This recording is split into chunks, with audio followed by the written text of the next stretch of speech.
ಶ್ರೀ ವಿಷ್ಣು ಸಹಸ್ರನಾಮ ಸ್ತೋತ್ರಂ ಸುಲಭವಾಗಿ ಸರಳವಾಗಿ ಹೇಗೆ ನಾವು ಕಲಿಬೋದು ಅಂತ ನೀವು ಈ ವಿಡಿಯೋದಲ್ಲಿ ಕಲಿತ್ಕೊಳ್ತೀರಾ. ಚಿಕ್ಕ ಮಕ್ಕಳು ಕೂಡ ಹೇಳ್ಬೋದು. ಈ ವಿಡಿಯೋವನ್ನು ನೀವು ಪೂರ್ತಿಯಾಗಿ ನೋಡಿದ್ದೆ ಆದರೆ ಒಂದು ಪೆನ್ಸಿಲು ಎರೇಸರನ್ನು ನಿಮ್ಮ ಬಳಿ ಇಟ್ಕೊಳ್ಳಿ. ಮೊದಲಿಗೆ ಮೊದಲು ನಾನು ಶ್ಲೋಕ ಓದ್ಬಿಡ್ತೀನಿ, ಅದಾದಮೇಲೆ ಬಿಡಿಸ್ಕೊಡ್ತೀನಿ. ಅದಾದಮೇಲೆ ನನ್ನ ಜೊತೆ ನೀವು ರಿಪೀಟ್ ಮಾಡಿ. ಶುಕ್ಲಾಂಬರಧರಂ ವಿಷ್ಣುಂ ಶಶಿವರ್ಣಂ ಚತುರ್ಭುಜಂ ಪ್ರಸನ್ನವದನಂ ಧ್ಯಾಯೇತ್ ಸರ್ವವಿಘ್ನೋಪಶಾಂತಯೇ.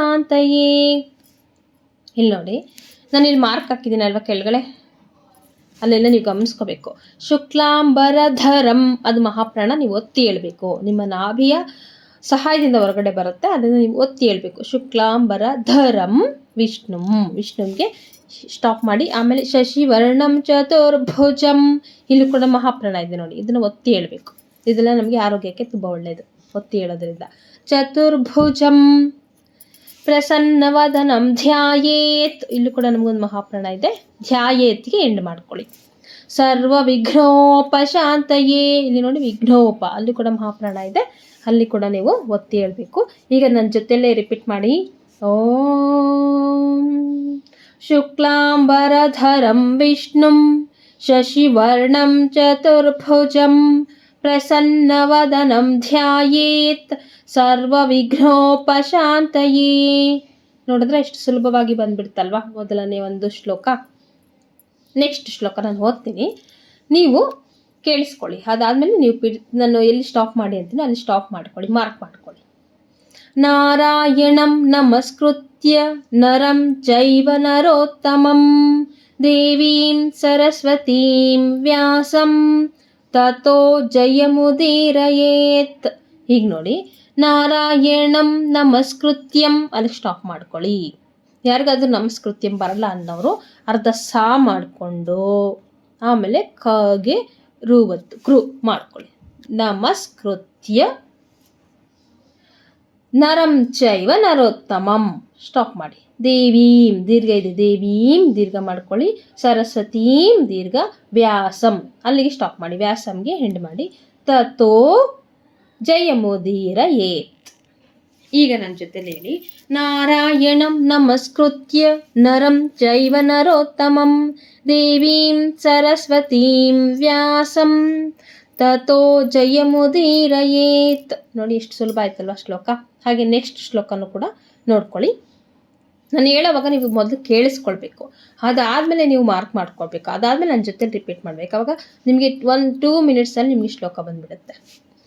ವ್ಯಾಸಂ ವಸಿಷ್ಠ ನಪ್ತಾರಂ ಶಕ್ತೇಃ ಪೌತ್ರಮಕಲ್ಮಷಂ ಪರಾಶರಾತ್ಮಜಂ ವಂದೇ ಶುಕತಾತಂ ತಪೋನಿಧಿಂ. ಇಲ್ಲಿ ನೋಡಿ, ಮೊದಲನೇ ಸಾಲಲ್ಲಿ ಮೂರನೆಯ ಶ್ಲೋಕದಲ್ಲಿ ವ್ಯಾಸಂ ವಸಿಷ್ಠ ನಪ್ತಾರಂ, ವಸಿಷ್ಠ ಶಾಗೆ ಠಾವತ್ತು ಮಹಾಪ್ರಾಣ ಇದೆ, ಅದಕ್ಕೆ ಒತ್ತಬೇಕು. ವಸಿಷ್ಠ ನಪ್ತಾರಂ ಸ್ಟಾಪ್ ಮಾಡಿ. ಆಮೇಲೆ ಶಕ್ತೇಫ್, ವಿಸರ್ಗದ ಮುಂದೆ ನಮಗೆ ಪೌ ಇದೆ, ಅದರಿಂದ ಅದೇನಾಗುತ್ತೆ ವಿಸರ್ಗ ಆಟೋಮೆಟಿಕ್ಕಾಗಿ ಅರ್ಧ ಪ ಆಗುತ್ತೆ. ಶಕ್ತೇಫ್ ಪೌತ್ರಮ ಕಲ್ಮಷಂ. ನೆಕ್ಸ್ಟ್ ಪರಾಶರಾತ್ಮಜಂ ವಂದೇ ಸ್ಟಾಪ್ ಮಾಡಿ, ಒಂದೇಗೆ ಸ್ಟಾಪ್ ಮಾಡಿ. ಶುಕತಾತಂ ತಪೋ ನಿಧಿಂ, ತಪೋ ಆದಮೇಲೆ ನಿಧಿ, ಧೀ ಮಹಾಪ್ರಾಣ ಇದೆ ನೋಡಿ, ನಾನು ಮಾರ್ಕ್ ಮಾಡಿದ್ದೀನಲ್ವ, ತಪೋ ನಿಧಿಂ. ಈಗ ಮೂರನೇ ಶ್ಲೋಕ ನನ್ನ ಜೊತೆಲೆ ಹೇಳಿ. ವ್ಯಾಸಂ ವಸಿಷ್ಠ ನಪ್ತಾರಂ ಶಕ್ತೇಃ ಪೌತ್ರಮಕಲ್ಮಷಂ ಪರಾಶರಾತ್ಮಜಂ ವಂದೇ ಶುಕತಾತಂ ತಪೋನಿಧಿಂ. ನೋಡಿದ್ರಾ, ಬಂದ್ಬಿಡ್ತಾ ಈಗ ನಿಮಗೆ. ನೆಕ್ಸ್ಟ್ 4ನೇ ಶ್ಲೋಕ ನೋಡಿ. ವ್ಯಾಸಾಯ ವಿಷ್ಣುರೂಪಾಯ ವ್ಯಾಸರೂಪಾಯ ವಿಷ್ಣವೇ ನಮೋ ವೈ ಬ್ರಹ್ಮನಿಧಯೇ ವಾಸಿಷ್ಠಾಯ ನಮೋ ನಮಃ. ಈಗ ನೋಡಿ, ಇಲ್ಲಿ ಸ್ಟಾಪ್ ಮಾಡಬೇಕು ಅಂತ. 4ನೇ ಶ್ಲೋಕ. ವ್ಯಾಸಾಯ ವಿಷ್ಣುರೂಪಾಯ ಸ್ಟಾಪ್ ಮಾಡಿ. ವ್ಯಾಸರೂಪಾಯ ವಿಷ್ಣವೇ ಸ್ಟಾಪ್ ಮಾಡಿ. ನಮೋ ವೈ ಬ್ರಹ್ಮನಿಧಯೇ, ನಿಧ ಧ ಮಹಾಪ್ರಾಣ ಇದೆ, ನಿಧಯೇ ಸ್ಟಾಪ್ ಮಾಡಿ. ವಾಸಿಷ್ಠಾಯ ನಮೋ ನಮಃ. ವಾಸಿಷ್ಠಾಯ ಶ ದೀರ್ಘಾಕ್ಷರಕ್ಕೆ ಟ ಮಹಾಪ್ರಾಣ ಇದೆ, ಅದಕ್ಕೆ ವಾಸಿಷ್ಠಾಯ ನಮೋ ನಮಃ. ಸ್ಟಾಪ್ ಮಾಡಿ. ಈಗ ನನ್ನ ಜೊತೆಲಿ ರಿಪೀಟ್ ಮಾಡಿ. ವ್ಯಾಸಾಯ ವಿಷ್ಣುರೂಪಾಯ ವ್ಯಾಸರೂಪಾಯ ವಿಷ್ಣವೇ ನಮೋ ವೈ ಬ್ರಹ್ಮನಿಧಯೇ ವಾಸಿಷ್ಠಾಯ ನಮೋ ನಮಃ. ನೋಡಿದ್ರ 4ನೇ ಶ್ಲೋಕನೂ ಇಷ್ಟು ಸುಲಭ ಆಯ್ತಲ್ವಾ. 5ನೇ ಶ್ಲೋಕ ನೋಡಿ. ಅವಿಕಾರಾಯ ಶುದ್ಧಾಯ ನಿತ್ಯಾಯ ಪರಮಾತ್ಮನೇ ಸದೈಕರೂಪರೂಪಾಯ ವಿಷ್ಣವೇ ಸರ್ವಜಿಷ್ಣವೇ. 5ನೇ ಶ್ಲೋಕವನ್ನು ನೋಡಿ ಈಗ ಬಿಡಿಸ್ಕೊಳ್ಳೋಣ. ಅವಿಕಾರಾಯ ಶುದ್ಧಾಯ, ಶುದ್ಧಾಯ ದ ದೀರ್ಘಾಕ್ಷರಕ್ಕೆ ಮಹಾಪ್ರಾಣ ಧಾವತ್ ಕೊಟ್ಬಿಟ್ಟಿದ್ದಾರೆ, ಅದಕ್ಕೆ ಶುದ್ಧಾಯ ದ ಒತ್ತಿ ಹೇಳ್ಬೇಕು. ಶುದ್ಧಾಯ ಸ್ಟಾಪ್ ಮಾಡಿ. ನಿತ್ಯಾಯ ಪರಮಾತ್ಮನೇ ಸ್ಟಾಪ್ ಮಾಡಿ. ಸದೈಕರೂಪರೂಪಾಯ ಸ್ಟಾಪ್ ಮಾಡಿ. ವಿಷ್ಣವೇ ಸರ್ವಜಿಷ್ಣವೇ. ಈಗ ನನ್ನ ಜೊತೆಲಿ ರಿಪೀಟ್ ಮಾಡಿ. ಅವಿಕಾರಾಯ ಶುದ್ಧಾಯ ನಿತ್ಯಾಯ ಪರಮಾತ್ಮನೇ ಸದೈಕರೂಪರೂಪಾಯ ವಿಷ್ಣವೇ ಸರ್ವಜಿಷ್ಣವೇ. ನೋಡಿದ್ರೆ ಎಷ್ಟು ಸುಲಭ ಆಯ್ತಲ್ವಾ. ಈ ಥರ ಸ್ಟಾಪ್ ಮಾಡ್ಕೊಂಡು ಹೇಳಿದಾಗ ಉಸಿರು ಕಟ್ಟೋದಿಲ್ಲ, ಕಲಿಯೋರಿಗೆ ತುಂಬ ಸುಲಭ ಆಗುತ್ತೆ. ನೆಕ್ಸ್ಟ್ ಶ್ಲೋಕ ನೋಡಿ. 6ನೇ ಶ್ಲೋಕ. ಯಸ್ಯ ಸ್ಮರಣ ಮಾತ್ರೇಣ ಜನ್ಮ ಸಂಸಾರ ಬಂಧನಾತ್ ವಿಮುಚ್ಯತೆ ನಮಸ್ತಸ್ಮೈ ವಿಷ್ಣವೇ ಪ್ರಭವಿಷ್ಣವೇ. ಈಗ ನನ್ನ ಜೊತೆಲಿ ಹೇಳಿದಂತೆ ಆಮೇಲಿಂದ ಈಗ ಬಿಡಿಸ್ಕೊಳ್ಳಿ. ಯಸ್ಯ ಸ್ಮರಣ ಮಾತ್ರೇಣ ಸ್ಟಾಪ್ ಮಾಡಿ. ಜನ್ಮ ಸಂಸಾರ ಬಂಧನಾತ್ ಧ ಮಹಾಪ್ರಾಣ ಇದೆ, ಅದಕ್ಕೆ ಬಂಧನಾತ್. ವಿಮುಚ್ಯತೆ ನಮಸ್ತಸ್ಮೈ ಸ್ಟಾಪ್ ಮಾಡಿ. ವಿಷ್ಣವೇ ಪ್ರಭವಿಷ್ಣವೇ. ನೋಡಿದ್ರೆ ಈಗ ನನ್ನ ಜೊತೆಲಿ ರಿಪೀಟ್ ಮಾಡಿ. ಯಸ್ಯ ಸ್ಮರಣ ಮಾತ್ರೇಣ ಜನ್ಮ ಸಂಸಾರ ಬಂಧನಾತ್ ವಿಮುಚ್ಯತೆ ನಮಸ್ತಸ್ಮೈ ವಿಷ್ಣವೇ ಪ್ರಭವಿಷ್ಣವೇ. ನೋಡಿದ್ರಾ ಎಷ್ಟು ಚೆನ್ನಾಗಿ ಬಂತು. ನೆಕ್ಸ್ಟ್ ನೋಡಿ. ಓಂ ನಮೋ ವಿಷ್ಣವೇ ಪ್ರಭವಿಷ್ಣವೇ. ಇಲ್ಲಿ ನೋಡಿ. ಓಂ ನಮೋ ವಿಷ್ಣವೇ ಪ್ರಭವಿಷ್ಣವೇ. ಪ್ರಭ ಭ ಮಹಾಪ್ರಾಣ ಇದೆ, ಅದಕ್ಕೆ ಇಲ್ಲಿ ಪ್ರಭವಿಷ್ಣವೇ. ಈಗ ಇನ್ನೊಂದ್ಸರಿ ಹೇಳಿ. ಓಂ ನಮೋ ವಿಷ್ಣವೇ ಪ್ರಭವಿಷ್ಣವೇ. ಸುಲಭ ಆಯ್ತಲ್ವಾ ನಿಮ್ಗೆ ಇದು 6 ಶ್ಲೋಕ. ನೆಕ್ಸ್ಟ್ ನೋಡಿ. ಶ್ರೀ ವೈಶಂಪಾಯನ ಉವಾಚ. ಇಲ್ಲಿ ನೋಡಿ. ಶ್ರೀ ದೀರ್ಘ ಮಾಡಿ. ವೈಶಂಪಾಯನ ಉವಾಚ. ಮತ್ತೊಂದ್ಸರಿ ನೋಡಿ. ಶ್ರೀ ವೈಶಂಪಾಯನ ಉವಾಚ. ಅದನ್ನು ಹೇಳಿ ನೀವು ಮುಂದಿನ ಶ್ಲೋಕಕ್ಕೆ ಹೋಗಬೇಕು. ನೆಕ್ಸ್ಟ್ ಶ್ಲೋಕ ನೋಡಿ. 7ನೇ ಶ್ಲೋಕ ಅಂತ ಹಾಕ್ಕೊಳ್ಳಿ, ನಿಮ್ಗೆ ಇದು ಸುಲಭ ಆಗುತ್ತೆ. ಏಕೆಂದರೆ 1 2 3 ಮೇಲಿಂದ ನಾವು ಬಂದಾಗ ನಿಮಗೆ 7ನೇ ಶ್ಲೋಕ ಅಂತ ನಿಮಗೆ ನೆನಪಿರುತ್ತೆ. ಈಗ ನಾನು ಹೇಳ್ತೀನಿ, ಆಮೇಲೆ ಬಿಡಿಸ್ಕೊಳ್ಳೋಣ. ಶ್ರುತ್ವಾ ಧರ್ಮಾನ ಶೇಷೇಣ ಪಾವನಾನಿ ಚ ಸರ್ವಶಃ ಯುಧಿಷ್ಠಿರ ಶಾಂತನವಂ ಪುನರೇವಾಭ್ಯಭಾಷತ. ಇಲ್ಲಿ ಶ್ರುತ್ವಾ ಧರ್ಮ ಧ ಮಹಾಪ್ರಾಣ ಇದೆ, ಅದಕ್ಕೆ ಧರ್ಮಾನ ಶೇಷೇಣ ಸ್ಟಾಪ್ ಮಾಡಿ. ಪಾವನಾನಿ ಚ ಸರ್ವಶಃ ವಿಸರ್ಗ ಇದೆ, ಅದಕ್ಕೆ ಸರ್ವಶಃ. ಯುಧಿಷ್ಠಿರ ಶಾಂತನವಂ ಧಿ ಮಹಾಪ್ರಾಣ, ಹಾಗೆ ಶೀಗೆ ಟಾವತ್ತು ಮಹಾಪ್ರಾಣ ಇದೆ, ಅದಕ್ಕೆ ಒತ್ತಿ ಹೇಳಬೇಕು. ಯುಧಿಷ್ಠಿರಶ್ ರಾದ್ಮೇಲೆ ವಿಸರ್ಗ ಇದೆ, ವಿಸರ್ಗದ ಮುಂದೆ ಶಾ ಇದೆ, ಅದಕ್ಕೇನಾಗುತ್ತೆ ವಿಸರ್ಗ ಅರ್ಧ ಶಾ ಆಗುತ್ತೆ. ಯುಧಿಷ್ಠಿರಶ್ ಸೇರಿಸ್ಕೋಬೇಕು. ಯುಧಿಷ್ಠಿರಶ್ ಶಾಂತನವಂ ಸ್ಟಾಪ್ ಮಾಡಿ. ಪುನರೇವಾಭ್ಯ ಮಹಾಪ್ರಾಣ, ಭ್ಯಾನು ಮಹಾಪ್ರಾಣ, ಭಾನು ಮಹಾಪ್ರಾಣ, ಒತ್ತಿ ಎರಡು ಒಟ್ಟಿಗೆ ಒತ್ತಿ ಹೇಳ್ಬೇಕು. ಪುನರೇವಾಭ್ಯ ಭಾಷತ. ಹೀಗೆ ನನ್ನ ಜೊತೆಲಿ ರಿಪೀಟ್ ಮಾಡಿ. ಶ್ರುತ್ವಾ ಧರ್ಮಾನ ಶೇಷೇಣ ಪಾವನಾನಿ ಚ ಸರ್ವಶಃ ಯುಧಿಷ್ಠಿರ ಶಾಂತನವಂ ಪುನರೇವಾಭ್ಯಭಾಷತ. ನೋಡಿ ಎಷ್ಟು ಸುಲಭ ಆಯ್ತಲ್ವಾ ಕಲಿಯೋದಕ್ಕೆ. ನೆಕ್ಸ್ಟ್ ಶ್ಲೋಕ ನೋಡಿ. ನೆಕ್ಸ್ಟು ಶ್ರೀ ಯುಧಿಷ್ಠಿರ ಉವಾಚ. ಇಲ್ಲಿ ನೋಡಿ. ಶ್ರೀ ದೀರ್ಘ ಯುಧಿ ಧಿ ಮಹಾಪ್ರಾಣ, ಶೀಗೆಟಾವತ್ತು ಮಹಾಪ್ರಾಣ ಒತ್ತಿ ಹೇಳ್ಬೇಕು. ಶ್ರೀ ಯುಧಿಷ್ಠಿರ ಉವಾಚ. 8ನೇ ಶ್ಲೋಕ ನೋಡಿ. ನಾನು ಹೇಳ್ತೀನಿ, ಅದಾದಮೇಲೆ ಬಿಡಿಸ್ಕೊಳ್ಳಿ, ಅದಾದಮೇಲೆ ರಿಪೀಟ್ ಮಾಡಿ. ಕಿಮೇಕಂ ದೈವತಂ ಲೋಕೆ ಕಿಂ ವಾಪ್ಯೇಕಂ ಪರಾಯಣಂ ಸ್ತುವಂತಃ ಕಂ ಕಮರ್ಚಂತಃ ಪ್ರಾಪ್ನುಯುರ್ಮಾನವಾ ಶುಭಂ. ಈಗ ಬಿಡಿಸ್ಕೊಳ್ಳಿ. ಕಿಮೇಕಂ ದೈವತಂ ಲೋಕೆ ಸ್ಟಾಪ್ ಮಾಡಿ. ಕಿಂ ವಾಪ್ಯೇಕಂ ಪರಾಯಣಂ ಸ್ತುವಂತಃ ಕಂ ಕಮರ್ಚಂತಫ್ ಸ್ತುವಂತ ತಾಗೆ ತಾದ್ಮೇಲೆ ವಿಸರ್ಗ ಇದೆ, ಆಮೇಲೆ ಮುಂದೆ ಕಾ ಇದೆ. ಕಾ ಇಂದಿನ ವಿಸರ್ಗ ಏನಾಗುತ್ತೆ, ಅರ್ಧ ಹ ಆಗುತ್ತೆ. ಸ್ತುವಂತ ಕಂ ಕಮರ್ಚಂತಫ್ ಯಾಕೆಂದ್ರೆ ತಾದ ಮುಂದೆ ವಿಸರ್ಗ ಇದೆ, ವಿಸರ್ಗದ ಮುಂದೆ ಪಾ ಇರೋದ್ರಿಂದ ನಮಗೆ ಅರ್ಧ ಫ ಆಗುತ್ತೆ. ಕಮರ್ಚಂತಫ್ ಬರ್ಕೊಳ್ಳಿ, ಅಲ್ಲಿ ಸ್ಟಾಪ್ ಮಾಡಿ. ಪ್ರಾಪ್ನುಯೋರ್ ಮಾನವಾಶ್ ಶುಭಂ. ಪ್ರಾಪ್ನುಯೋರ್ ಮಾನವಾಶ್. ವಾ ದೀರ್ಘಾಕ್ಷರದ ಮುಂದೆ ವಿಸರ್ಗ ಇದೆ, ಆಗ ಅದು ವಿಸರ್ಗದ ಮುಂದೆ ಶ ಇರೋದ್ರಿಂದ ಅರ್ಧ ಶ ಆಗುತ್ತೆ. ಶವರ್ಗ ಶು ಯಾವ ವರ್ಗಕ್ಕೆ ಸೇರುತ್ತೆ, ಶವರ್ಗ. ಅದಕ್ಕೆ ನವಾಶ್ ಶುಭಂ ಮಹಾಪ್ರಾಣ ಭ ಶುಭಂ ಶ ನವಾಶ್ ಶುಭಂ ಆಗುತ್ತೆ ಆಗ. ಪೂರ್ತಿ ಶ್ಲೋಕ ನೋಡಿ. ಕಿಮೇಕಂ ದೈವತಂ ಲೋಕೆ ಕಿಂ ವಾಪ್ಯೇಕಂ ಪರಾಯಣಂ ಸ್ತುವಂತಃ ಕಂ ಕಮರ್ಚಂತಃ ಪ್ರಾಪ್ನುಯೋರ್ ಮಾನವಾಶ್ ಶುಭಂ. ನೋಡಿದ್ರ ಸುಲಭ ಆಯ್ತಲ್ವಾ. ನೆಕ್ಸ್ಟ್ 9ನೇ ಶ್ಲೋಕ ನೋಡಿ. ಕೋ ಧರ್ಮಸ್ ಸರ್ವಧರ್ಮಾಣಾಂ ಭವತಃ ಪರಮೋ ಮತಃ ಕಿಂ ಜಪನ್ಮುಚ್ಯತೆ ಜಂತುಃ ಜನ್ಮ ಸಂಸಾರ ಬಂಧನಾತ್. ನಾನಿಲ್ಲಿ ಬಿಡಿಸಿದ್ದೀನಿ, ಈಗ ನೋಡಿ ನೀವು ಬಿಡಿಸ್ಕೊಳ್ಳಿ. ಕೋ ಧರ್ಮಸ್ ಧ ಮಹಾಪ್ರಾಣ, ಧರ್ಮಸ್ ಆದಮೇಲೆ ಸರ್ವಧ ಧ ಮಹಾಪ್ರಾಣ, ಧರ್ಮಾಣಾಂ ಸ್ಟಾಪ್ ಮಾಡಿ. ಭವತಃ ತಾದ ಮುಂದೆ ವಿಸರ್ಗ ಇದೆ, ವಿಸರ್ಗದ ಮುಂದೆ ಪಾ ಇದೆ, ಅದಕ್ಕೇನಾಗುತ್ತೆ ಅರ್ಧ ಫ ಆಗುತ್ತೆ ವಿಸರ್ಗ. ಭವತಃ ಅರ್ಧ. ಪರಮೋ ಮತಃ ತಾಗೆ ಮುಂದೆ ವಿಸರ್ಗ ಇದೆ, ಅದಕ್ಕೆ ಅಲ್ಲಿ ಅರ್ಧ ಹ ಹಾಕಿದ್ದೀನಿ.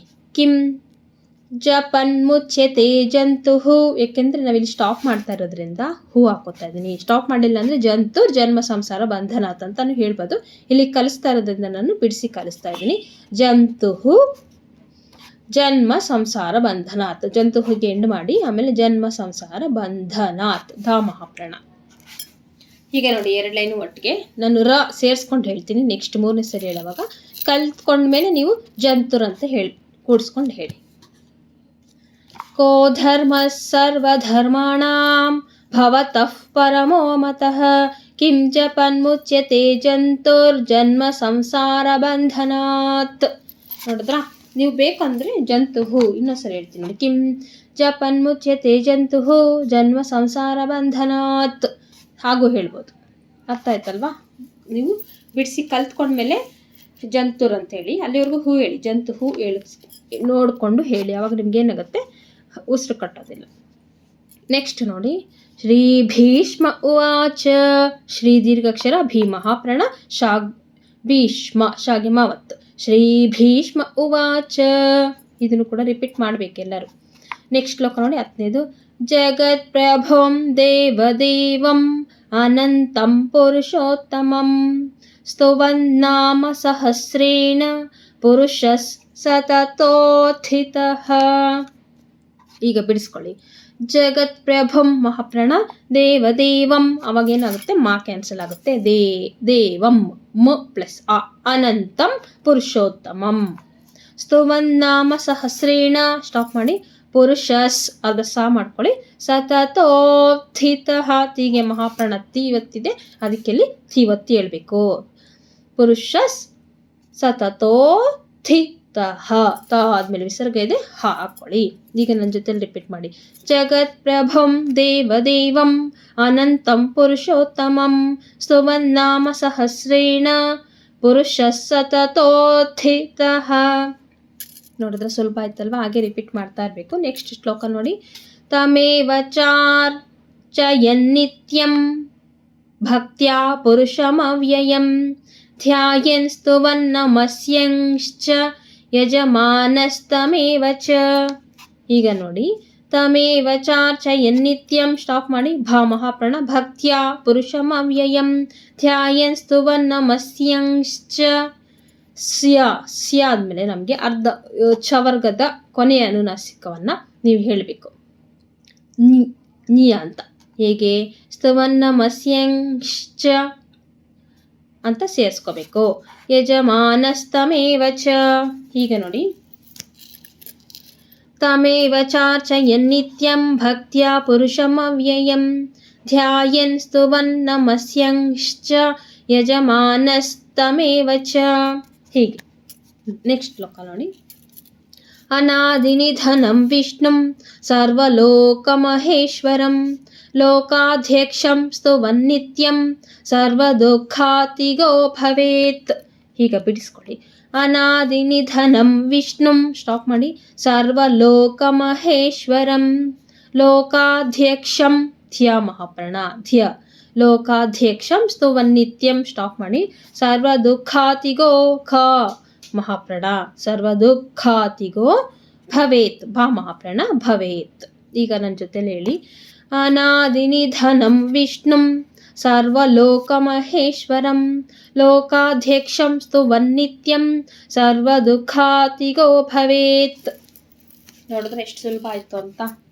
ಈಗ ನೆಕ್ಸ್ಟ್ ಶ್ಲೋಕ ನೋಡಿ, 13ನೇ ಶ್ಲೋಕ. ಬ್ರಹ್ಮಣ್ಯಂ ಸರ್ವಧರ್ಮಜ್ಞಂ ಲೋಕಾನಾಂ ಕೀರ್ತಿವರ್ಧನಂ ಲೋಕನಾಥಂ ಮಹದ್ಭೂತಂ ಸರ್ವಭೂತ ಭವೋದ್ಭವಂ. ಈಗ ಬಿಡಿಸ್ಕೊಳ್ಳಿ. ಬ್ರಹ್ಮಣ್ಯಂ ಸರ್ವಧರ್ಮಜ್ಞಂ ಧ ಮಹಾಪ್ರಾಣ ಒತ್ತಿ ಹೇಳ್ಬೇಕು. ಸರ್ವಧರ್ಮಜ್ಞಂ ಸ್ಟಾಪ್ ಮಾಡಿ, ಲೋಕಾನಾಂ ಕೀರ್ತಿವರ್ಧನಂ ಧ ಮಹಾಪ್ರಾಣ ವರ್ಧನಂ ಲೋಕನಾಥಂ ನ ದೀರ್ಘಾಕ್ಷರ ಅಂದರೆ ಥ ಮಹಾಪ್ರಾಣ ಲೋಕನಾಥಂ ಮಹದ್ಭೂತಂ ದೂ ದೀರ್ಘಾಕ್ಷರಕ್ಕೆ ಬಾ ಮಹಾಪ್ರಾಣ ಇದೆ, ಅದಕ್ಕೆ ಮಹದ್ಭೂತಂ ಸ್ಟಾಪ್ ಮಾಡಿ, ಸರ್ವಭೂತ ಭವೋದ್ಭವಂ ಸರ್ವಭೂತ ಭೂ ಮಹಾಪ್ರಾಣ ಭಾ ಮಹಾಪ್ರಾಣ ಭವೋದ್ಭವಂ ಭಾ ದಾಗೆ ಭಾವತ್ತು ಮಹಾಪ್ರಾಣದ ಒತ್ತು ಕೊಟ್ಟಿದ್ದಾರೆ, ಅದಕ್ಕೆ ನಮಗೇನಾಗುತ್ತೆ ಮಹಾಪ್ರಾಣ ಬರುತ್ತೆ. ಆದ್ದರಿಂದ ನೆಕ್ಸ್ಟ್ ನೋಡಿ, ಲೋಕನಾಥಂ ಮಹದ್ಭೂತಂ ಸರ್ವಭೂತ ಭವೋದ್ಭವಂ ಆ ಥರ ನಮಗೆ ಮಹಾಪ್ರಾಣಗಳನ್ನು ಒತ್ತಿ ಹೇಳ್ಬೇಕು. ಈಗ ನನ್ನ ಜೊತೆ ರಿಪೀಟ್ ಮಾಡಿ.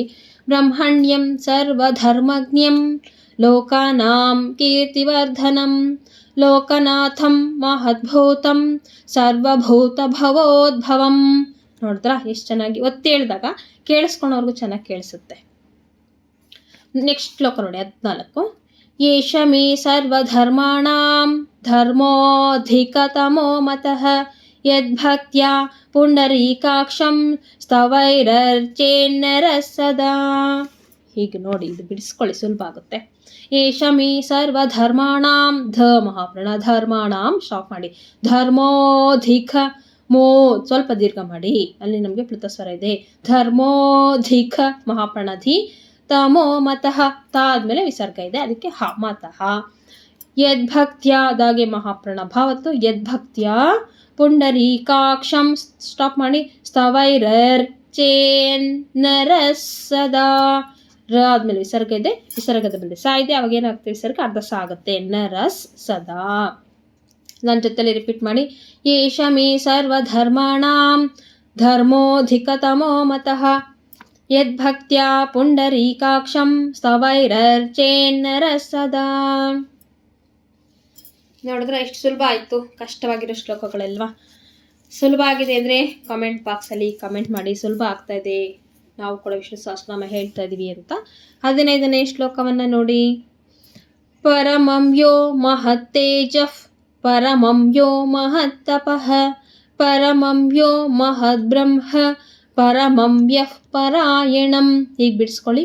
ಪರಮಂ ಯೋ ಮಹತ್ತೇಜಃ ಸ್ಟಾಪ್ ಮಾಡಿ, ಅರ್ಧ ಫಾ, ಯಾಕೆಂದರೆ ಜಾದ ಮುಂದೆ ವಿಸರ್ಗ ಇದೆ, ವಿಸರ್ಗದ ಮುಂದೆ ಪಾ ಇದೆ, ಅರ್ಧ ಫಾ ಆಗುತ್ತೆ. ಮಹತ್ತೇಜಃ ಪರಮಂ ಯೋ ಮಹತ್ತಪಃ ಪಾದ ವಿಸರ್ಗ ಇದೆ, ಅದಕ್ಕೆ ಹ.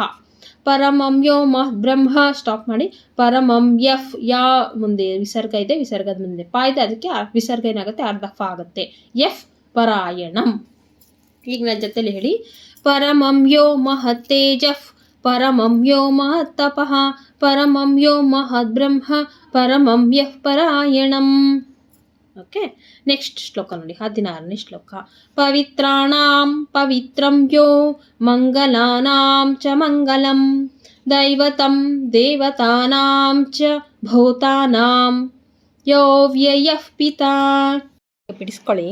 ಪವಿತ್ರಾಣಾಂ ಪವಿತ್ರಂ ಯೋ ಸ್ಟಾಪ್ ಮಾಡಿ, ಮಂಗಲಾನಾಂ ಚ ಮಂಗಲಂ ದೈವತಂ ದೇವತಾನಾಂ ಚ ಸ್ಟಾಪ್ ಮಾಡಿ, ಭೂ ಮಹಾಪ್ರಾಣ ಇದೆ, ಭೂತಾನಾಂ ಯೋ ಯಯಃ ಪಿತಾ. ಯೋ ಆದಮೇಲೆ ನಮಗೆ ಪ್ಲುತ ಸ್ವರ ಇದೆ, ಯೋ ಅಂತ ದೀರ್ಘ ಮಾಡಬೇಕು. ಆಮೇಲೆ ಯಾ ಆದಮೇಲೆ ವಿಸರ್ಗ ಇದೆ, ಯಾದ ಮುಂದೆ ಪಿ ಇದೆ, ಅದಕ್ಕೆ ಯಫ್ ಯೋ ಯಯಃ ಪಿತಾ. ಹೀಗೆ ನನ್ನ ಜೊತೆಲಿ ಹೇಳಿ. ಪವಿತ್ರಾಣಾಂ ಪವಿತ್ರಂ ಯೋ ಮಂಗಲಾನಾಂ ಚ ಮಂಗಲಂ ದೈವತಂ ದೇವತಾನಾಂ ಚ ಭೂತಾನಾಂ ಯೋ ವ್ಯಯಃ ಪಿತಾ. ಶ್ಲೋಕ ನೋಡಿ, 17ನೇದು. ಯತಃ ಸರ್ವಾಣಿ ಭೂತಾನಿ ಭವಂತ್ಯಾದಿಯುಗಾಗಮೇ ಯಸ್ಮಿಂಶ್ಚ ಪ್ರಳಯಂ ಯಾಂತಿ ಪುನರೇವ ಯುಗಕ್ಷಯೇ. ಈಗ ಬಿಡಿಸ್ಕೊಳ್ಳಿ. ಯತಃ ಸರ್ವಾಣಿ ಭೂತಾನಿ ಸ್ಟಾಪ್ ಮಾಡಿ ಭವಂತ್ಯಾದಿಯುಗಾಗಮೇ ಯಸ್ಮಿಂಶ್ಚ ಪ್ರಳಯಂ ಯಾಂತಿ ಸ್ಟಾಪ್ ಮಾಡಿ ಪುನರೇವ ಯುಗಕ್ಷಯೇ. ನನ್ನ ಜೊತೆಲಿ ಹೇಳಿ. ಯತಃ ಸರ್ವಾಣಿ ಭೂತಾನಿ ಭವಂತ್ಯಾದಿಯುಗಾಗಮೇ ಯಸ್ಮಿಂಶ್ಚ ಪ್ರಳಯಂ ಯಾಂತಿ ಪುನರೇವ ಯುಗಕ್ಷಯೇ. ನೋಡಿದ್ರೆ ಎಷ್ಟು ಸುಲಭ ಆಗ್ತಾ ಇದೆ ಅಂತ. ನೆಕ್ಸ್ಟ್ ಶ್ಲೋಕ ನೋಡಿ, 18. ತಸ್ಯ ಲೋಕ ಪ್ರಧಾನಸ್ಯ ಜಗನ್ನಾಥಸ್ಯ ಭೂಪತೆ ವಿಷ್ಣೋರ್ನಾಮ ಸಹಸ್ರಂ ಮೇ ಶೃಣು ಪಾಪ ಭಯಾಪಹಂ. ಈಗ ಬಿಡಿಸ್ಕೊಳ್ಳಿ. ತಸ್ಯ ಲೋಕ ಪ್ರಧಾನಸ್ಯ ಸ್ಟಾಪ್ ಮಾಡಿ ಧ ಮಹಾಪ್ರಾಣ ಇದೆ, ಅದು ನೋಡ್ಕೊಳ್ಳಿ. ಜಗನ್ನಾಥಸ್ಯ ಥ ಮಹಾಪ್ರಾಣ ಇದೆ. ಜಗನ್ನಾಥಸ್ಯ ಭೂಪತೆ ಭೂ ಮಹಾಪ್ರಾಣ ಭೂಪತೆ ವಿಷ್ಣೋರ್ ನಾಮ ಸಹಸ್ರಂ ಮೇ ಸ್ಟಾಪ್ ಮಾಡಿ ಶೃಣು ಪಾಪ ಭಯಾಪಹಂ. ಈಗ ನನ್ನ ಜೊತೆಲಿ ಹೇಳಿ. ತಸ್ಯ ಲೋಕ ಪ್ರಧಾನಸ್ಯ ಜಗನ್ನಾಥಸ್ಯ ಭೂಪತೆ ವಿಷ್ಣುರ್ನಾಮ ಸಹಸ್ರಂ ಮೇ ಶೃಣು ಪಾಪ ಭಯಾಪಹಂ. ನೋಡಿದ್ರಾ ಎಷ್ಟು ಈಸಿ ಆಯಿತು. ನೆಕ್ಸ್ಟ್ 19ನೇ ಶ್ಲೋಕ ನೋಡಿ. ಯಾನಿ ನಾಮಾನಿ ಗೌಣಾನಿ ವಿಖ್ಯಾತಾನಿ ಮಹಾತ್ಮನಃ ಋಷಿಭಿಃ ಪರಿಗೀತಾನಿ ತಾನಿ ವಕ್ಷ್ಯಾಮಿ ಭೂತಯೇ.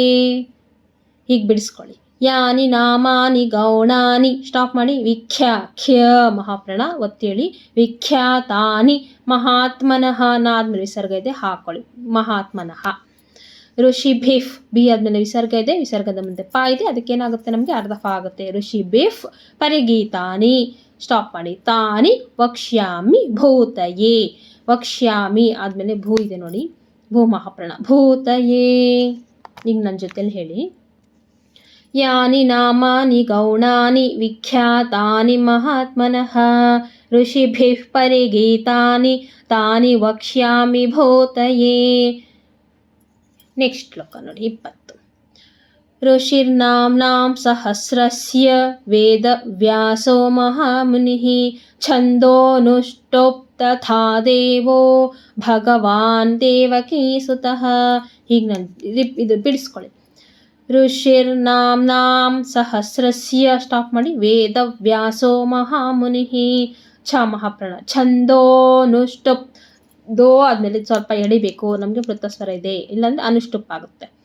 ಅದಕ್ಕೆ ಛಂದೋನುಷ್ಟುಪ್ ತಥಾ ಥ ಆದಮೇಲೆ ಮಹಾಪ್ರಾಣ ಇದೆ ತಥಾ ದೇವೋ ಸ್ಟಾಪ್ ಮಾಡಿ ಭ ಮಹಾಪ್ರಾಣ ಭಗವಾನ್ ದೇವಕಿ ಸುತಃ ತ ಆದಮೇಲೆ ವಿಸರ್ಗ ಇದೆ. ಈಗ ನನ್ನ ಜೊತೆಲಿ ಹೇಳಿ. ಋಷಿರ್ನಾಮ್ನಾಂ ಸಹಸ್ರಸ್ಯ ವೇದವ್ಯಾಸೋ ಮಹಾಮುನಿಃ ಛಂದೋನುಷ್ಟುಪ್ ತಥಾ ದೇವೋ ಭಗವಾನ್ ದೇವಕಿ ಸುತಃ. ನೆಕ್ಸ್ಟ್ ಶ್ಲೋಕಕ್ಕೆ ಹೋಗೋಣ. ಹಾಗಿದ್ರೆ 21. ಅಮೃತಾಂ ಶೋದ್ಭವೋ ಬೀಜಂ ಶಕ್ತಿರ್ದೇವಕಿ ನಂದನಃ ತ್ರಿಸಾಮಾ ಹೃದಯಂ ತಸ್ಯ ಶಾಂತ್ಯರ್ಥೇ ವಿನಿಯುಜ್ಯತೆ. ಈಗ ಬಿಡಿಸ್ಕೊಳ್ಳೋಣ. ಅಮೃತಾಂ ಶೋದ್ಭವೋ ಬೀಜಂ ಸ್ಟಾಪ್ ಮಾಡಿ ಶಕ್ತಿರ್ದೇವಕಿ ನಂದನಃ ನಾದ ಮುಂದೆ ವಿಸರ್ಗ ಇದೆ, ಅದಕ್ಕೆ ಹ. ತ್ರಿಸಾಮಾ ಹೃದಯಂ ತಸ್ಯ ಸ್ಟಾಪ್ ಮಾಡಿ ಶಾಂತ್ಯರ್ಥೇ ವಿನಿಯುಜ್ಯತೆ. ತಸ್ಯಗೆ ಸ್ಟಾಪ್ ಮಾಡಿ ಹೃದಯಂ ತಸ್ಯ ಆಮೇಲೆ ಶಾಂತ್ಯರ್ಥೇ ವಿನಿಯುಜ್ಯತೆ. ಈಗ ನನ್ನ ಜೊತೆ ಹೇಳಿ. ಅಮೃತಾಂ ಶೋದ್ಭವೋ ಬೀಜಂ ಶಕ್ತಿರ್ದೇವಕಿ ನಂದನಃ ತ್ರಿಸಾಮಾ ಹೃದಯಂ ತಸ್ಯ ಶಾಂತ್ಯರ್ಥೇ ವಿನಿಯುಜ್ಯತೆ. ಬಂತಲ್ವಾ. ನೆಕ್ಸ್ಟ್ 22 ನೋಡಿ. ವಿಷ್ಣುಂ ಜಿಷ್ಣುಂ ಮಹಾವಿಷ್ಣುಂ ಪ್ರಭವಿಷ್ಣುಂ ಮಹೇಶ್ವರಂ ಅನೇಕರೂಪದೈತ್ಯಾಂತಂ ನಮಾಮಿ ಪುರುಷೋತ್ತಮಂ. ಇಲ್ಲಿ ನೋಡಿ. ವಿಷ್ಣುಂ ಜಿಷ್ಣುಂ ಮಹಾವಿಷ್ಣುಂ ಸ್ಟಾಪ್ ಮಾಡಿ ಆಮೇಲೆ ಪ್ರಭ ಮಹಾಪ್ರಾಣ ಪ್ರಭವಿಷ್ಣುಂ ಮಹೇಶ್ವರಂ ಅನೇಕರೂಪದೈತ್ಯಾಂತಂ. ಸ್ಟಾಪ್ ಮಾಡಿ. ನಮಾಮಿ ಪುರುಷೋತ್ತಮಂ. ಈಗ ನನ್ನ ಜೊತೆಲಿ ಹೇಳಿ. ವಿಷ್ಣುಂ ಜಿಷ್ಣುಂ ಮಹಾವಿಷ್ಣುಂ ಪ್ರಭವಿಷ್ಣುಂ ಮಹೇಶ್ವರಂ ಅನೇಕರೂಪದೈತ್ಯಾಂತಂ ನಮಾಮಿ ಪುರುಷೋತ್ತಮಂ. ಈಗ ನ್ಯಾಸ ನೋಡೋಣ. ಪೂರ್ತಿ ನಾನು ಹೇಳ್ತೀನಿ, ಅದಾದಮೇಲೆ ಬಿಡಿಸ್ಕೊಡ್ತೀನಿ. ಅಸ್ಯ ಶ್ರೀ ವಿಷ್ಣುರ್ದಿವ್ಯ ಸಹಸ್ರನಾಮ ಸ್ತೋತ್ರ ಮಹಾಮಂತ್ರಸ್ಯ ಶ್ರೀ ವೇದವ್ಯಾಸೋ ಭಗವಾನ್ ಋಷಿಃ ಅನುಷ್ಠುಪ್ ಛಂದಃ ಶ್ರೀ ಮಹಾವಿಷ್ಣುಃ ಪರಮಾತ್ಮಾ ಶ್ರೀಮನ್ನಾರಾಯಣೋ ದೇವತಾ ಅಮೃತಾಂಶೋದ್ಭವೋ ಭಾನುರಿತಿ ಬೀಜಂ ದೇವಕೀ ನಂದನ ಸೃಷ್ಟೇತಿ ಶಕ್ತಿ ಉದ್ಭವಃ ಕ್ಷೋಭಣೋ ದೇವ ಇತಿ ಪರಮೋ ಮಂತ್ರಃ ಶಂಖಭೃನ್ನಂದಕಿ ಚಕ್ರೀತಿ ಕೀಲಕಂ ಶಾನ್ಗಧನ್ವಾ ಗದಾಧರ ಇತ್ಯಸ್ತ್ರಂ ರಥಾಂಗಪಾಣಿರಕ್ಷೋಭ್ಯ ಇತಿ ನೇತ್ರಂ ತ್ರಿಸಾಮಾಸಾಮಗಸ್ಸಾಮೇತಿ ಕವಚಂ ಆನಂದಂ ಪರಬ್ರಹ್ಮೇತಿ ಯೋನಿಃ ಋತುಸುದರ್ಶನಃ ಕಾಲ ಇತಿ ದಿಗ್ಬಂಧಃ ಶ್ರೀ ವಿಶ್ವರೂಪ ಇತಿ ಧ್ಯಾನಂ ಶ್ರೀ ಮಹಾವಿಷ್ಣು ಪ್ರೀತ್ಯರ್ಥೆ ಶ್ರೀ ಸಹಸ್ರನಾಮ ಪಾರಾಯಣೆ ಜಪೆ ವಿನಿಯೋಗಃ. ಈಗ ನೋಡಿ ಬಿಡಿಸ್ಕೊಳ್ಳಿ, ಸುಲಭ ಇದೆ. ಅಸ್ಯ ಶ್ರೀ ವಿಷ್ಣೋರ್ದಿವ್ಯ ಸಹಸ್ರನಾಮ ಸ್ತೋತ್ರ ಮಹಾಮಂತ್ರಸ್ಯ ಶ್ರೀ ವೇದ ವ್ಯಾಸೋ ಭ ಮಹಾಪ್ರಣ ಭಗವಾನ್ ಋಷಿಃ ಅನುಷ್ಠುಪ್ ಛಂದಃ ಚ ಮಹಾಪ್ರಣ ದಾದ್ಮೇಲೆ ವಿಸರ್ಗ ಆಗ ಹ ಛಂದಃ ಶ್ರೀ ಮಹಾವಿಷ್ಣು ಪರಮಾತ್ಮ ಆಮೇಲೆ ಶ್ರೀಮನ್ ನಾರಾಯಣೋ ದೇವತಾ ಅಮೃತಾಂಶೋದ್ಭವೋ ಮಹಾಪ್ರಣದಾಗೆ ಕೆಳಗಡೆ ಮಹಾಪ್ರಣ ಭಾ ಕೊಟ್ಟಿದ್ದಾರೆ. ಶೂದ್ಭವೋ ಭಾನು ಭಾ ಮಹಾಪ್ರಣ ಭಾನು ರೀತಿ ಬೀಜಂ ದೇವಕಿ ನಂದನಸ್ ನಾದ್ಮೇಲೆ ವಿಸರ್ಗ ಇದೆ, ವಿಸರ್ಗದ ಮುಂದೆ ಸಾ ಇದೆ, ಅದಕ್ಕೆ ಅರ್ಧ ಸಾಗುತ್ತೆ. ದೇವಕಿ ನಂದನಸ್ ಸೃಷ್ಟೇತಿ ಶಕ್ತಿ, ಈ ತೀಗೆ ವಿಸರ್ಗ ಇದೆ, ಅದಕ್ಕೆ ಶಕ್ತಿ. ಉದ್ಭವ ನೋಡಿ, ಉದ್ಭವ ಭಾ ಮಹಾಪ್ರಾಣ ಇದೆ, ಉದ್ಭವ ಆಗುತ್ತೆ. ಆಮೇಲೆ ವಾ ಆದ್ಮೇಲೆ ವಿಸರ್ಗ ಇದೆ, ವಿಸರ್ಗದ ಮುಂದೆ ನಮಗೆ ಒಂದು ಎಂಡಿಂಗ್ ಅಂತ ಹಾಕಿದ್ದಾರೆ, ಅಲ್ಲಿ ನಮಗೆ ಯಾವುದೇ ವಿಸರ್ಗ ಚೇಂಜ್ ಆಗಲ್ಲ, ಅಲ್ಲಿ ಕರೆಕ್ಟಾಗಿ ನಮಗೆ ಹಾನೇ ಬರುತ್ತೆ. ಉದ್ಭವ ಎಂಡಿಂಗ್. ಆಮೇಲೆ ಕ್ಷೋಭಣೋ ಭಾ ಮಹಾಪ್ರಾಣ ದೇವ ಇತಿ ಪರಮೋ ಮಂತ್ರ ವಿಸರ್ಗ ಇದೆ. ಶಂಖಭೃನ್ ನಂದಕಿ ಚಕ್ರೀತಿ ಕೀಲಕಂ ಶಾನ್ಗ ಧನ್ವಾ ಮಹಾಪ್ರಾಣ ಧನ್ವಾ ಶಾರ್ಗ ಧನ್ವಾ ಗದಾಧರ ಇತ್ಯಸ್ತ್ರಂ ರಥಾಂಗ ತಾ ಮಹಾಪ್ರಾಣ ರಥಾಂಗ ಪಾಣಿ ರಕ್ಷೋಭ್ಯ ಭ್ಯ ಮಹಾಪ್ರಾಣ ರಕ್ಷೋಭ್ಯ ಇತಿ ನೇತ್ರಂ. ಇಲ್ಲಿ ಮಾಡ್ಕೊಳ್ಳಿ, ಇಲ್ಲಿ ನೇತ್ರಂ ಮಾಡ್ಕೊಳ್ಳಿ, ನೇತ್ರೇ ಬೇಡ, ನೇತ್ರಂ ತ್ರಿಸಾಮಾಸಾಮಗ ಸಾಮೇತಿ ಕವಚಂ ಆನಂದಂ ಪರಬ್ರಹ್ಮೇತಿ ಯೋನಿಹಿ. ನೀ ಮುಂದೆ ವಿಸರ್ಗ ಇದೆ, ಯೋನಿಹಿ ಋತು ಸುದರ್ಶನ ಅರ್ಧ ಹಾಕೊಳ್ಳಿ, ಲಾಸ್ಟಲ್ಲಿ ವಿಸರ್ಗ ಇದೆ, ಯಾಕೆಂದರೆ ಮುಂದೆಗಡೆ ನಮಗೆ ಕಾಲ ಇದೆ, ಅದಕ್ಕೆ ಋತು ಸುದರ್ಶನ ಕಾಲ ಇತಿ ದಿಗ್ಬಂಧ ಮಹಾಪ್ರಾಣ ಇದೆ, ದಿಗ್ಬಂಧ ವಿಸರ್ಗ ಧ ಮುಂದೆ ವಿಸರ್ಗ ಇದೆ, ಧ ಮಹಾಪ್ರಾಣದ ಮುಂದೆ ಇರೋದ್ರಿಂದ ದಿಗ್ಬಂಧ ಹ ಶ್ರೀ ವಿಶ್ವರೂಪ ಇತಿ ಧ್ಯಾನಂ ಧ್ಯ ಮಹಾಪ್ರಾಣ ಶ್ರೀ ಮಹಾವಿಷ್ಣು, ಏಕೆಂದರೆ ಮುಂದೆಗಡೆ ನಮಗೆ ಪ್ರೀತಿ ಅರ್ಥ ಇದೆ ಅಂದರೆ ಪಿ ಇರೋದ್ರಿಂದ ವಿಸರ್ಗ ಏನಾಗುತ್ತೆ, ಅರ್ಧಫ ಆಗುತ್ತೆ. ಶ್ರೀ ಮಹಾವಿಷ್ಣು ಪ್ರೀತ್ಯರ್ಥೆ ಶ್ರೀ ಸಹಸ್ರನಾಮ ಪಾರಾಯಣೆ ಜಪೆ ವಿನಿಯೋಗ ಗಾದ ಮುಂದೆ ವಿಸರ್ಗ ಇದೆ, ವಿನಿಯೋಗ. ಇಷ್ಟು ನೀವು ಕಲ್ತ್ಕೊಳ್ಳಿ. ನೆಕ್ಸ್ಟ್ ವಿಡಿಯೋದಲ್ಲಿ ಮುಂದಿನ ಧ್ಯಾನಂ ಶ್ಲೋಕಗಳನ್ನು ಅಪ್ಲೋಡ್ ಮಾಡ್ತೀನಿ. ಅಲ್ಲಿವರೆಗೂ ಕೂಡ ಇದನ್ನು ನೀವು ಅಭ್ಯಾಸ ಮಾಡ್ತಾ ಇರಿ. 1 ವಾರಗಳು ಅಭ್ಯಾಸ ಮಾಡಿ, ಸಾಧ್ಯ ಆದರೆ 3-4 ದಿವಸದಲ್ಲಿ ಅಪ್ಲೋಡ್ ಮಾಡ್ತೀನಿ ಅಂತ ಹೇಳ್ತಾ ಥ್ಯಾಂಕ್ ಯು, ಧನ್ಯವಾದ. ಈ ವಿಡಿಯೋ ನಿಮಗೆ ಇಷ್ಟವಾಗಿದ್ದರೆ, ಕಲಿಯೋದಕ್ಕೆ ಸುಲಭ ಆಗಿದ್ದರೆ ಎಲ್ಲರೂ ಕೂಡ ಕಮೆಂಟ್ ಮಾಡಿ, ಸಬ್ಸ್ಕ್ರೈಬ್ ಮಾಡ್ಕೊಳ್ಳಿ, ಶೇರ್ ಮಾಡಿ ಅಂತ ಹೇಳ್ತಾ ಥ್ಯಾಂಕ್ ಯು, ಧನ್ಯವಾದ.